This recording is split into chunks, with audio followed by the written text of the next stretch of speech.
বিসমিল্লাহির রহমানির রাহিম।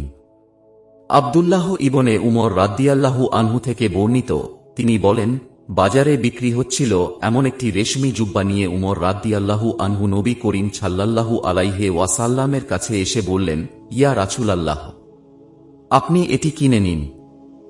ঈদের সময় এবং প্রতিনিধি দলের সঙ্গে সাক্ষাৎকালে এটি দিয়ে নিজেকে সজ্জিত করবেন। তখন নবী করিম সাল্লাল্লাহু আলাইহি ওয়াসাল্লাম তাকে বললেন, এটি তো তার পোশাক, যার আখিরাতে কল্যাণের কোনো অংশ নেই। এ ঘটনার পর উমর রাদিয়াল্লাহু আনহু আল্লাহ যতদিন ইচ্ছা ততদিন অতিবাহিত করলেন।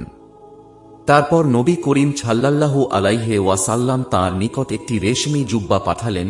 উমর রাদিয়াল্লাহু আনহু তা গ্রহণ করেন এবং সেটি নিয়ে নবী করিম সাল্লাল্লাহু আলাইহি ওয়াসাল্লামের কাছে এসে বললেন, ইয়া রাসূলাল্লাহ, আপনি তো বলেছিলেন এটা তার পোশাক, যার আখিরাতে কল্যাণের কোনো অংশ নেই, অথচ আপনি এ জুব্বা আমার নিকট পাঠিয়েছেন। তখন নবী করিম সাল্লাল্লাহু আলাইহি ওয়াসাল্লাম তাকে বললেন, তুমি এটি বিক্রি করে দাও এবং বিক্রয়লব্ধ অর্থে তোমার প্রয়োজন মিটাও।